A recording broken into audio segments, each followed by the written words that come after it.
یہ طے شدہ بات ہے ناظرین، اس میں کوئی دوسری رائے ہو ہی نہیں سکتی کہ رسول کریم صلی اللہ علیہ وآلہ وسلم کے اوصاف کوئی بیان کر ہی نہیں سکتا ناظرین۔ یہ سمجھ لیجئے کہ حدود عقل انسانی جہاں پر جا کے ختم ہوتی ہے، انسان کا علم جا کر جہاں پہ ختم ہوتا ہے، بلکہ یوں کہیے کہ انسان جہاں اپنے علم کے معراج پہ پہنچتا ہے، وہاں سے رسول کریم صلی اللہ علیہ وآلہ وسلم کی ثنا اور توصیف شروع ہوتی ہے ناظرین۔ کہ بشر کی سر بلندی میں بھی کوئی راز ہوتا ہے، جو سر دے دے سر میدان وہ سرفراز ہوتا ہے، اور جہاں پہ ختم ہوتی ہے حدود عقل انسانی، وہاں سے محمد کی شان کا آغاز ہوتا ہے صلی اللہ علیہ وآلہ وسلم۔ حضرت انس رضی اللہ تعالیٰ عنہ فرماتے ہیں کہ میں نے کوئی ریشم اور دیباج ایسا نہیں دیکھا جو رسول کریم صلی اللہ علیہ وآلہ وسلم کے دست مبارک سے زیادہ نرم اور نازک ہو، بلکہ میں نے کسی عنبر اور کستوری کی خوشبو کو نہیں سونگا جو رسول کریم صلی اللہ علیہ وآلہ وسلم کی خوشبو سے زیادہ خوشبودار ہو۔ میرے آقا و مولا صلی اللہ علیہ وآلہ وسلم تو وہ ہیں ناظرین جو جس گلی سے گزر جایا کرتے تھے، لوگ خوشبو سے پہچانا کرتے تھے کہ یہاں سے آقا دو جہاں صلی اللہ علیہ وآلہ وسلم گزر کر گئے ہیں۔ میرے آقا تو وہ ہیں ناظرین جو اپنا دست مبارک کسی صحابی کے سر اقدس پہ رکھ دیں تو وہ صحابی ممتاز ہو جایا کرتا تھا خوشبو مصطفیٰ صلی اللہ علیہ وآلہ وسلم کی وجہ سے۔ میرے آقا تو وہ ہیں جو اپنا دست مبارک اگر کسی بچے کے سر پر رکھ دیں تو وہ بچہ رسول کریم صلی اللہ علیہ وآلہ وسلم کے دست مبارک کی وجہ سے اپنے اندر ایک رفعت محسوس کیا کرتا تھا ناظرین۔ میرے آقا تو وہ ہیں ناظرین کہ رسول کریم صلی اللہ علیہ وآلہ وسلم کے حوالے سے ایک روایت، کیا خوبصورت روایت آتی ہے کہ حضرت جحیفہ رضی اللہ تعالیٰ عنہ فرماتے ہیں کہ ایک رات ہم نماز پڑھ کے باہر آئے تو رسول اللہ صلی اللہ علیہ وآلہ وسلم کی بارگاہ اقدس میں صحابہ کرام رضوان اللہ تعالیٰ علیہم اجمعین قطار لگائے کھڑے تھے اور سرکار مدینہ صلی اللہ علیہ وآلہ وسلم کے دست اقدس کو اپنے چہرے پر مل رہے تھے۔ میں بھی آگے بڑھا، میں نے بھی یہی کام کیا۔ میں نے محسوس کیا کہ سرکار مدینہ صلی اللہ علیہ وآلہ وسلم کے دست اقدس میں انتہائی ٹھنڈک تھی، اور میں نے اس ٹھنڈک کو اپنی شانوں تک پہ محسوس کیا، اور میں نے کسی کستوری کو اور کسی عنبر کو آپ کے دست مبارک سے زیادہ خوشبودار نہیں پایا ناظرین۔ آپ خوشبو لگائیں یا آپ خوشبو نہ لگائیں، آپ کا جسم عطر ہمیشہ معطر رہا کرتا تھا ناظرین۔ عالم یہ ہے، یہ وہ دست مبارک ہیں ناظرین، یہ وہ دست مبارک ہیں جن میں اللہ تعالیٰ نے کائنات کے خزانوں کی کنجیاں عطا فرمائی ہیں۔ یعنی رسول کریم صلی اللہ علیہ وآلہ وسلم فرماتے ہیں کہ بروز محشر، جس کا مفہوم یہ ملتا ہے ناظرین کہ عزت اور کرامت میرے دست مبارک میں ہوگی، اور عالم یہ ہوگا کہ لوائل حمد میرے دست مبارک میں ہوگا، یعنی جو حمد کا جھنڈا ہے وہ کسی اور کے پاس نہیں ہوگا ناظرین، بلکہ رسول کریم صلی اللہ علیہ وآلہ وسلم کے دست اقدس میں موجود ہوگا۔ یہ وہ دست مبارک ہے ناظرین کہ مولا کائنات مولا علی کرم اللہ وجہ الکریم فرماتے ہیں جب ان کو یمن کا گورنر رسول کریم صلی اللہ علیہ وآلہ وسلم نے بنایا تو آپ نے عرض کیا یا رسول اللہ صلی اللہ علیہ وآلہ وسلم میں کچھ کمی محسوس کرتا ہوں فیصلے کرنے کے حوالے سے۔ سرکار مدینہ صلی اللہ علیہ وآلہ وسلم نے اپنا دست مبارک سینہ مولا کائنات پر مارا، اس کے بعد آپ نے دعا فرمائی اور فرمایا جاؤ جا کر فیصلے کرو۔ مولا کائنات فرماتے ہیں اس کے بعد کبھی کسی فیصلے میں نے کمی محسوس نہیں کی، میرا ہر فیصلہ بالکل صحیح ہوتا تھا اور درست ہوتا تھا۔ کیوں نہ ہو ناظرین کہ دست مصطفیٰ صلی اللہ علیہ وآلہ وسلم کا فیضان آپ کو عطا ہوا ہے۔ حضرت ابو ہریرہ رضی اللہ تعالیٰ عنہ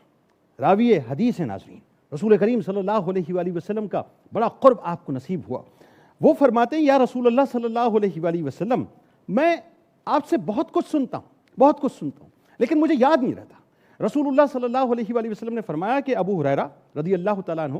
اپنی چادر کو پھیلاؤ۔ اب انہوں نے اپنی چادر کو پھیلایا، پھیلانے کے بعد وہ دیکھتے ہیں کہ رسول کریم صلی اللہ علیہ وآلہ وسلم لپے بھر بھر کر اس چادر میں ڈالتے تھے اور فرماتے ہیں کہ اس چادر کو اپنے سینے سے لگا لو۔ روایت یہ بتاتی ہے ناظرین کہ لپے بھر تو رہے تھے لیکن نظر کچھ نہیں آ رہا تھا، یعنی عقل یہ کہتی ہے کہ تھا کیا دست مصطفیٰ میں، لیکن عشق یہ کہتا ہے کہ وہ تھا کہ حضرت ابو ہریرہ رضی اللہ تعالیٰ عنہ فرماتے ہیں کہ اس کے بعد سے میں کسی بھی بات کو سنتا تھا تو میں اس کو بھولتا نہیں تھا۔ ایک وفد رسول کریم صلی اللہ علیہ وآلہ وسلم کی خدمت اقدس میں حضر موت سے آیا، اشعث بن قیس بھی اس میں موجود تھے۔ رسول کریم صلی اللہ علیہ وآلہ وسلم سے عرض کیا کہ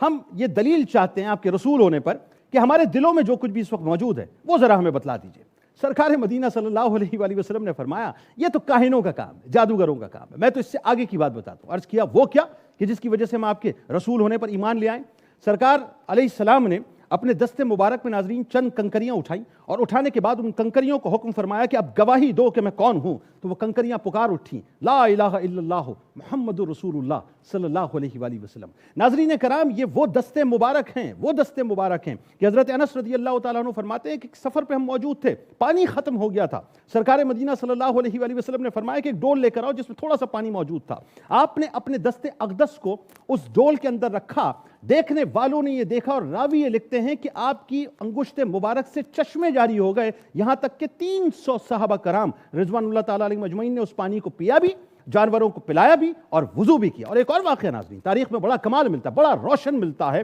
کہ حدیبیہ کا موقع ہے، 1500 صحابہ کرام رضوان اللہ تعالیٰ علیہ مجمعین موجود ہیں ناظرین، اور اس وقت پانی ختم ہو چکا تھا پینے کو۔ ایک ڈول سرکار مدینہ صلی اللہ علیہ وآلہ وسلم کی بارگاہ اقدس میں لایا گیا، اس میں کچھ پانی موجود تھا، دستے مبارک آپ نے اس میں ڈال دیے، صحابہ نے دیکھا کہ آپ کی انگلی مبارک سے چشمے جاری ہونا شروع ہو گئے، اور اس کے بعد وہ جو 1500 صحابہ تھے ناظرین، انہوں نے تو پانی پیا، انہوں نے تو وضو کیا، لیکن ساتھ ساتھ ان کے جانوروں تک نے پانی پیا۔ کسی نے حضرت جابر رضی اللہ تعالیٰ عنہ سے کبھی پوچھا کہ اے جابر، اس وقت کتنے لوگ موجود تھے حدیبیہ کے موقع پہ؟ آپ نے بڑا کمال جملہ فرمایا، آپ نے فرمایا اگر 1 لاکھ بھی ہوتے تب بھی وہ پانی سے سیراب ہو جاتے، جبکہ ہم 1500 کے قریب موجود تھے۔ یہ ایمان تھا ناظرین صحابہ کا کہ وہ جانتے تھے کہ اللہ تعالیٰ نے کائنات کے خزانوں کی کنجیاں دست مصطفیٰ صلی اللہ علیہ وآلہ وسلم میں عطا کر دی ہیں، اور ایسی عطا کر دی ہیں کہ آپ جو چاہتے، یعنی جس طرف آپ کی نگاہ اٹھ جایا کرتی تھی، اللہ تبارک و تعالیٰ ان کو ممتاز کر دیا کرتا تھا کہ وہ دہن جس کی ہر بات وحی خدا، چشمہ علم و حکمت پہ لاکھوں سلام، جس کے ماتھے شفاعت کا صحرا رہا، اس جبین سعادت پہ لاکھوں سلام، اور جس طرف اٹھ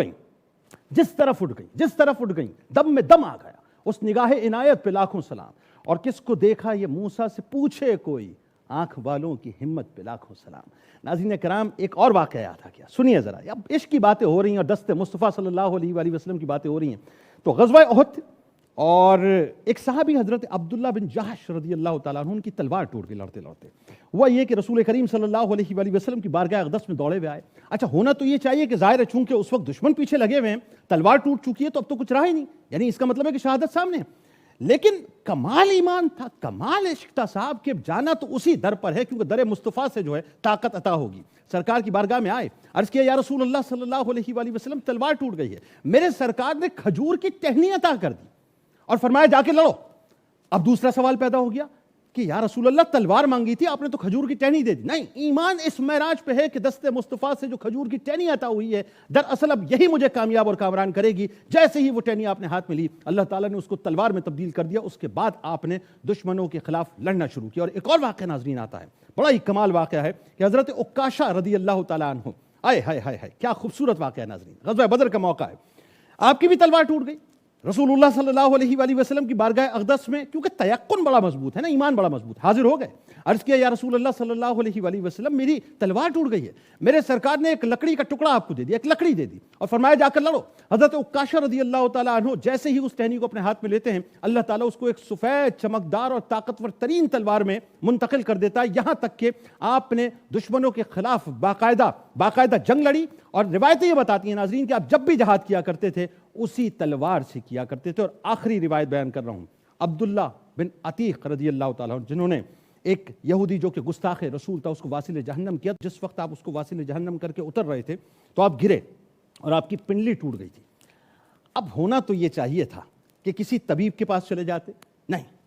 ان کو معلوم تھا کہ طبیب کے پاس جانے سے کچھ نہیں ہوگا، طبیبوں کے طبیب کے پاس جانا پڑے گا۔ رسول اللہ صلی اللہ علیہ وآلہ وسلم کی بارگاہ اقدس میں آئے، بتایا کہ یا رسول اللہ صلی اللہ علیہ وآلہ وسلم، اس گستاخ کو تو واصل جہنم کر دیا لیکن پنڈلی ٹوٹ گئی۔ میرے سرکار نے ان کو لٹایا، لٹانے کے بعد جیسے ہی پنڈلی پر دست مبارک کو پھیرا، اللہ تبارک و تعالیٰ نے ان کی پنڈلی کو بالکل درست کر دیا۔ کائنات کے خزانوں کی کنجیاں ناظرین اگر ہیں تو دست مصطفیٰ صلی اللہ علیہ وآلہ وسلم میں ہیں۔ کائنات اگر سمٹ کے آ گئی ہے ناظرین تو ابرو مصطفیٰ صلی اللہ علیہ وآلہ وسلم کے اشاروں پر آ گئی ہے، اور کائنات اگر روشن ہے ناظرین تو رخ مصطفیٰ صلی اللہ علیہ وآلہ وسلم کی وجہ سے روشن ہے کہ حضرت حسان رضی اللہ تعالیٰ عنہ اسی لیے تو پکار اٹھے تھے کہ وَأَحْسَنُ مِنْكَ لَمْ تَرَ قَطُّ عَيْنِي وَأَجْمَلُ مِنْكَ لَمْ تَلِدِ النِّسَاءُ خُلِقْتَ مُبَرَّأً مِنْ كُلِّ عَيْبٍ كَأَنَّكَ قَدْ خُلِقْتَ كَمَا تَشَاءُ، کہ میری آنکھ نے آپ جیسا حسین و جمیل دیکھا ہی نہیں ہے۔ کیونکہ کسی ماں نے آپ جیسا حسین و جمیل جنا ہی نہیں ہے۔ ارے آپ تو ہر عیب سے پاک پیدا کیے گئے اور آپ ایسے پیدا کیے گئے جیسا کہ آپ خود چاہتے تھے۔ کاش دست مصطفیٰ صلی اللہ علیہ وآلہ وسلم سے جو عطائیں صحابہ پہ ہوئیں، اگر اس کا ایک صدقہ بھی ناظرین ہمیں دنیا میں مل گیا تو دنیا تو بن گئی، اور آخرت میں اگر یہ دست مصطفیٰ صلی اللہ علیہ وآلہ وسلم اشارہ کر دے کہ یہ میرا امتی ہے جو آ رہا ہے، تو پھر سمجھ لیجئے ناظرین بیڑا ہی پار ہو جائے گا۔ ہمارے ساتھ رہیے، آپ سے ملاقات کر